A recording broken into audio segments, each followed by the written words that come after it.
Hey everyone, this is Mrs. Rajewski. Today we are going to start talking about some rules of working with derivatives.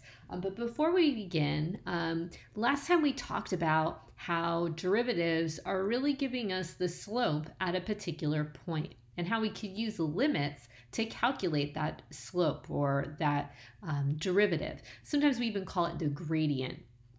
So what I have here is a graph of a function, some crazy function, and what I'd like you to do is to try and graph the derivative. Now, you might be like, we've never done anything like this before. But remember, what a derivative is just basically a slope at a point. So if we look here, we see that the slope here is -1, the slope of this line. And that slope of -1 is occurring in between -8 and +4. So if I was trying to make a graph of the derivative in between -8 and -4, I would have a slope of -1. So if I want to graph of that slope, and I'll just go ahead and include the endpoints here, I'm going to say that in between -8 and -4, we have a slope of -1. So now that you've seen how I did that, go ahead and pause the video and see if you can graph the rest of these slopes. Go on, try it. Okay, so hopefully you did already try the graph on your own. If I look at this next section here, I have a positive slope and it looks like the slope is 2. Now I know this is not like the world's best graph, okay? So we're just kind of doing a rough sketch here. So we have this slope of about 2, our rise over our run, looks like it's about +2. And that seems to be happening in between -4 and -1. So our graph is gonna go between -4 and -1. We're gonna have a slope that is at +2. So finding 2, and here in between -1 and +4, we've got a slope of +2. Ooh, and over here, this has a different slope. Let's see, this is a negative slope. This looks like it's maybe going down 2/1, down 2/1, down 2. Yeah, it does look like it has a slope of -2. So in between -1 and +3, we have a slope of -2. So in between -1 and +3, our slope is -2. Okay, lastly, in between 3 and 7, what kind of slope do we have here? We're not going up, we're not going down, we're just going over. We're going up 0 over whatever. So in between 3 and 7, our slope is 0. So we can graph the slope of 0. Hopefully this is what you guys came up with, or if you were thinking, I have no idea what she's asking me to do, hopefully it makes sense now. So this is a very strange derivative graph, but a derivative graph nonetheless. Let's go. The rest of our slope rules, our derivative rules are going to be much more straightforward in my opinion. Oh, this made me laugh. I thought you guys would laugh too.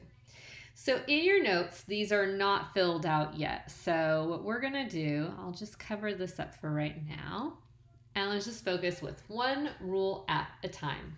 So let's start off with the constant rule. The constant rule says, hey, when you take the derivative of a constant like the number 5 or the number 7, the derivative is 0. So let's say that I asked you to take the derivative. Let's say, I'll use Leibniz notation. I'm asking you to take the derivative of 3. Well, 3 is a constant. So the derivative of 3 is 0.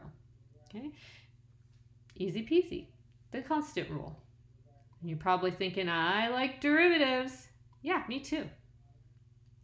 The next rule is super useful. It's probably the rule you're going to use the most in calculus. So this is the power rule, and it looks complicated, but it's really not so bad. It basically says, hey, if you're going to take the derivative of a power, all you have to do is take that exponent, multiply it in the front, and then subtract 1 from your exponent.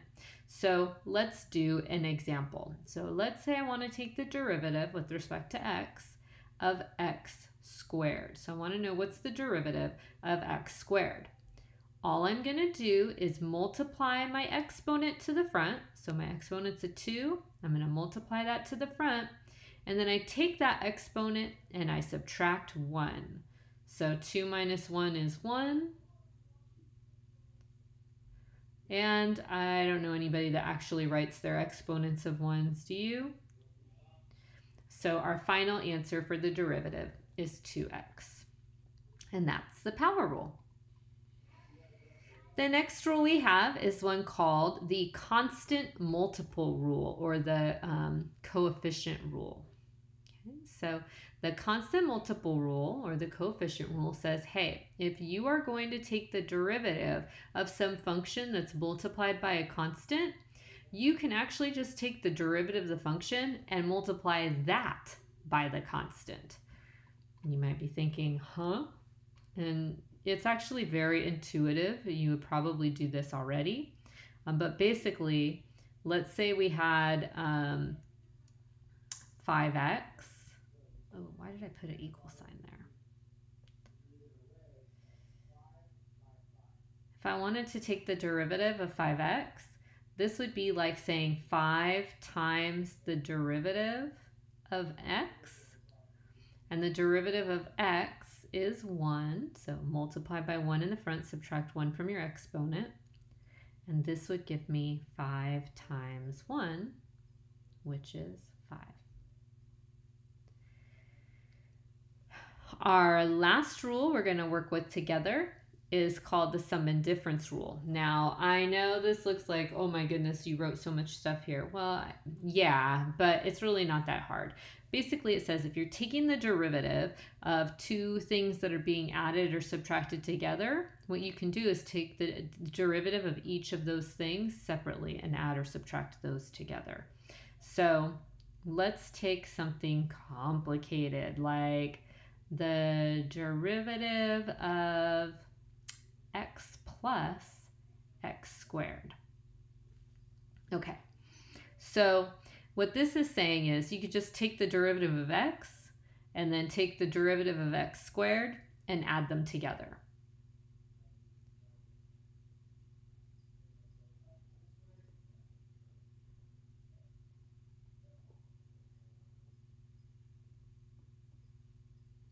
Well, the derivative of x, if you have a little exponent of 1 here, we're going to multiply by the front, or multiply that exponent to the front, which is 1. And then we subtract 1 from the exponent, so 1 minus 1 is 0. X to the 0 power is 1, so 1 times 1 is 1. Derivative of x is 1. And we'll do the same thing down here. The derivative of x squared, well, we actually already figured that out here. We multiply the 2 to the front, and we subtract 1 from the exponent. Final answer. So for today's lesson, we are just going to work with these 4 derivative rules. Sound easy? I hope you'll think so too. Let's go. So here's our first problem. Let's say we are asking you to take the derivative of 3x cubed minus 4x. Okay, so this is the function named y. So when I take the derivative of y, I'm going to use the notation dy dx, the derivative of y, our function y, with respect to x. And I'm just going to use the power rule. I just put it up here so we would remember it, where I take my exponent and I multiply that to the front. So I'm going to have 3 times 3, and then x is going to be 3 minus 1. Now for this minus 4x, remember this has a little exponent of 1, so I'm going to multiply by 1 down to the front, and then I'm going to subtract 1 from my exponent.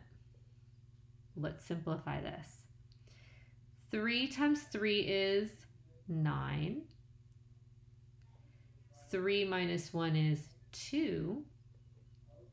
Negative 4 times 1 is negative 4. And 1 minus 1 is 0. X to the 0 power is 1. I don't need anything else here. So my derivative is 9x squared minus 4. See, not so bad at all. Let's keep going. All right, here we go. Example number 2. So in this one, they're asking us to find f prime. That's the same question. It's really still asking us, hey, find the derivative. That's cool. The name of this function is f of x. So when we take the derivative, we can say the first derivative, or f prime, is equal to, and again, we're going to apply the power rule. So multiply your power to the front, subtract 1 from your exponent, and move along. Same thing here. 1 times 9 is 9. And when I make this exponent visible and I subtract 1, 1 minus 1 is 0. X to the 0 power is 1. So I don't really need to write x to the 0 power. That's cool. And then taking the derivative of a constant, well, that's the constant rule, right? And we know the derivative of a constant is 0. You could write plus 0 here, but I don't know anybody that does that. So maybe just leave it like this, and you're done. So the power rule really isn't so bad. Now I've got a couple that I'd like you to practice on your own. Yeah, that's right. So go ahead and take a minute and see if you can solve this one. X to the 4th. So go ahead, pause it, see if you can try it.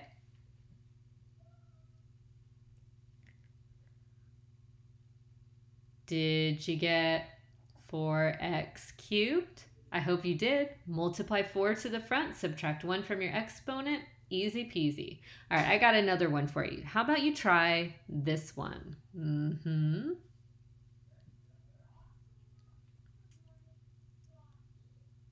Okay, so 3 times 4 is 12. Power rule.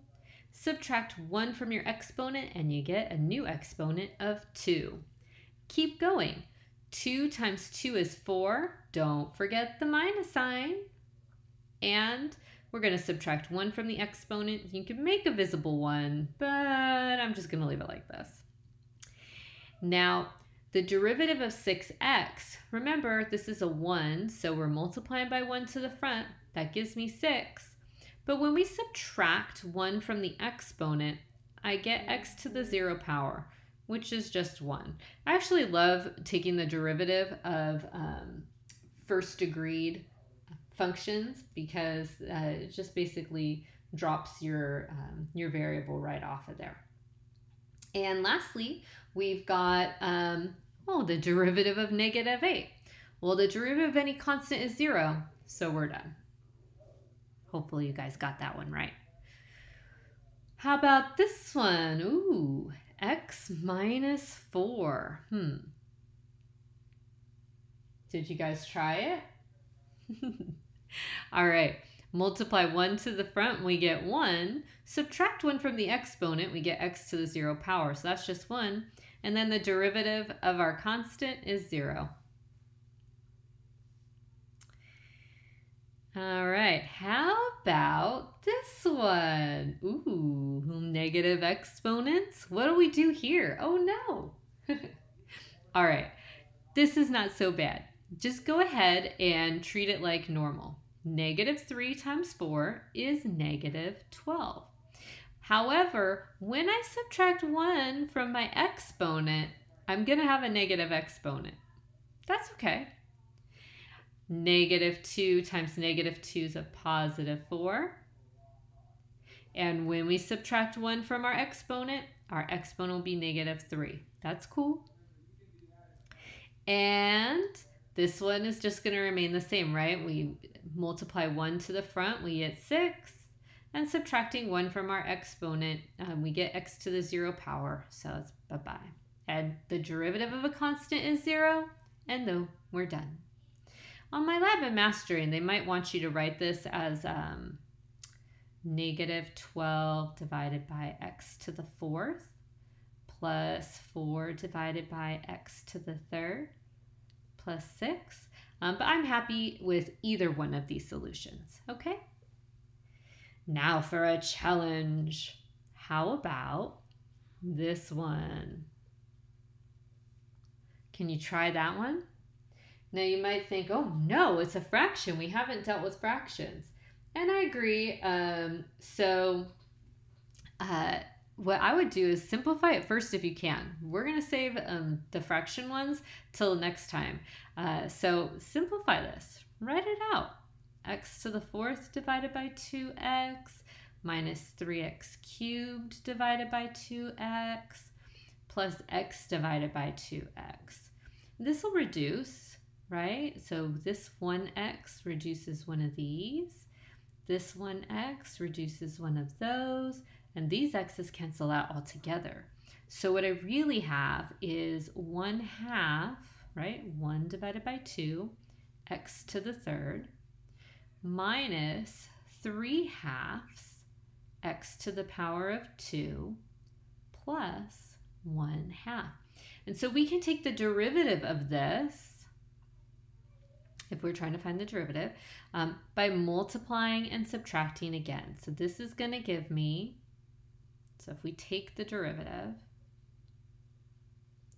I'm going to get 3 times 1/2, which is 3/2, and subtract 1 from the exponent, gives me a square. Multiplied by 2, then the 2's will cancel out. That's going to give me -3 times x to the first power, and the derivative of a constant, even a fraction constant, is still 0. And we're done. Hopefully those extra practice ones helped illuminate some additional situations for you. Okay, so let's move on to example number 3. So with example number 3, we are asked to find the instantaneous rate of change at x is equal to 1 for this particular function. So normally when we take the derivative, we're just getting another equation. It's got a variable in it for x. And basically what that is our slope determining equation. It tells us what the slope is going to be at any point along the curve, the original curve. This is asking us still to find the derivative, but then they want to know at the point where x is equal to 1, what exactly is the slope there? Kind of like what we were doing on our warm-up. So my suggestion is to start by finding the derivative. Worrying about x is equal to 1, save that for last. So let's start with just figuring out the derivative of this bad boy. Now, I hate the way that this is written because I've got my x's in the denominator. I actually prefer when I'm working with derivatives to work with negative exponents. So let's go ahead and rewrite this. So we've got y equals 7x minus 3, I'm going to take my x out of the denominator position and bring it up to the front. And I can do that by giving it an exponent of -1.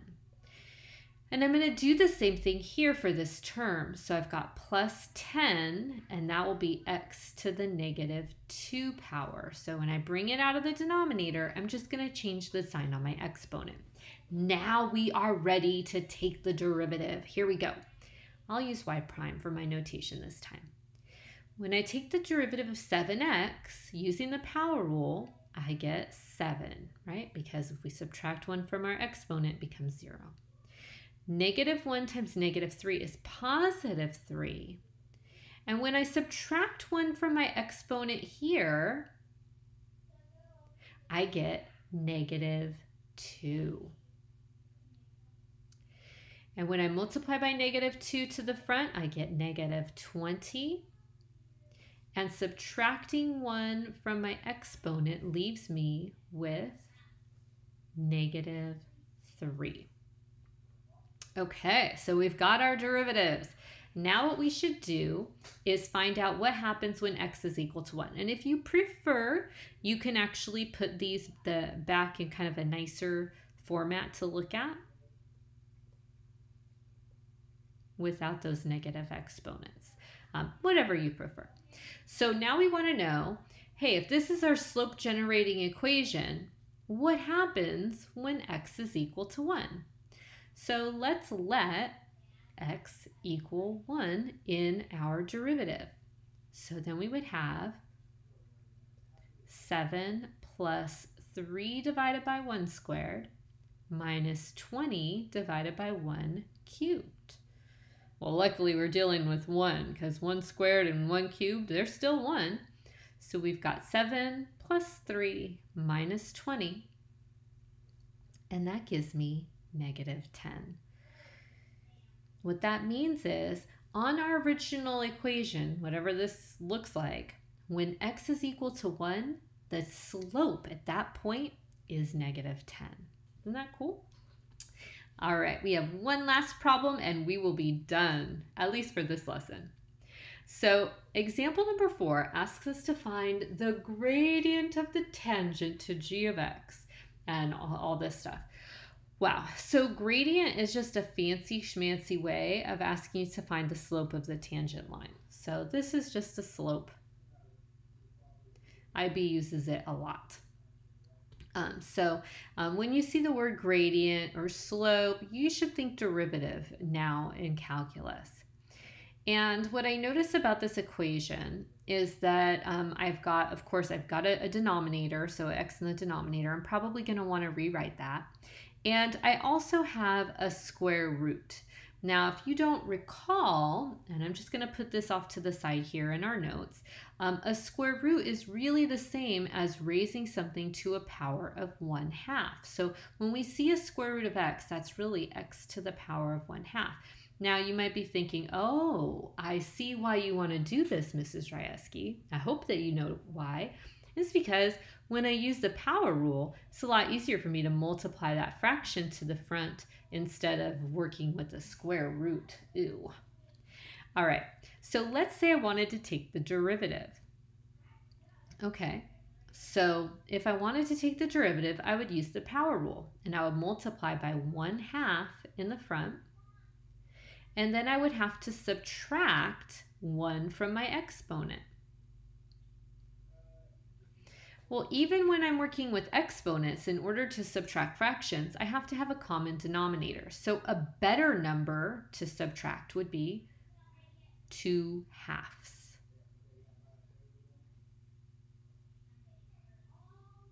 Right? And 1/2 minus 2/2 is a negative 1/2.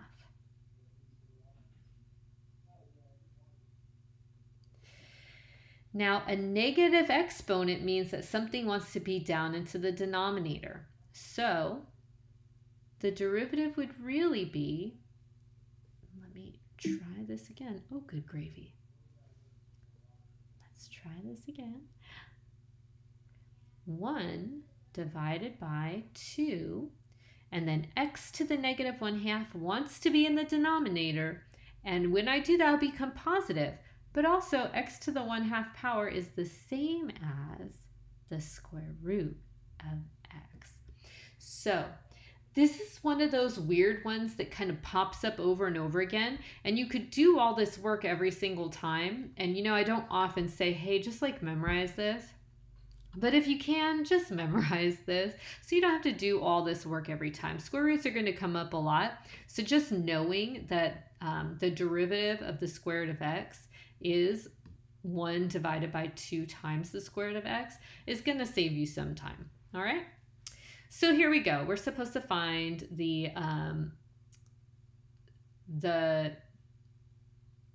derivative of g of x. So let's go for it. We've got g prime of x is equal to, so let's use the power rule. 3 times 2, which is 6, times x to the, subtract 1 from your exponent position, so that'll be 2, plus 2 times, well, we know the derivative of the square root of x is 1 divided by 2 square roots of x, minus, 3 divided by x. Well, we know 3 divided by x is the same as 3 times x to the negative 1 power, right? So if I'm going to take the derivative of that, I'm going to multiply it by negative 1, which will turn into a positive 3. right? Because we're subtracting and we're going to be multiplying by a negative. And I'm going to subtract 1 from my exponent, which is going to give me negative 2. And I'm going to tidy this up just a bit. So I've got g prime of x, or my first derivative with respect to x, is 6x squared plus, well, these 2's will cancel out, so I've got 1 divided by the square root of x plus 3, and I'll move my negative exponents down to the denominator, and that will be x squared. Final answer. Isn't that lovely? I think so. So that's what I have for you guys. Hopefully it all makes sense. I would love for you to please do your homework assignment. The homework for today is the MyLab and Mastering Day 4, the Differentiation Rules, Part 1. If you're not working on MyLab and Mastering, then my suggestion is to do the problems out of your text. Thank you very much, and I hope you guys have a wonderful rest of your day. Miss you lots. Bye.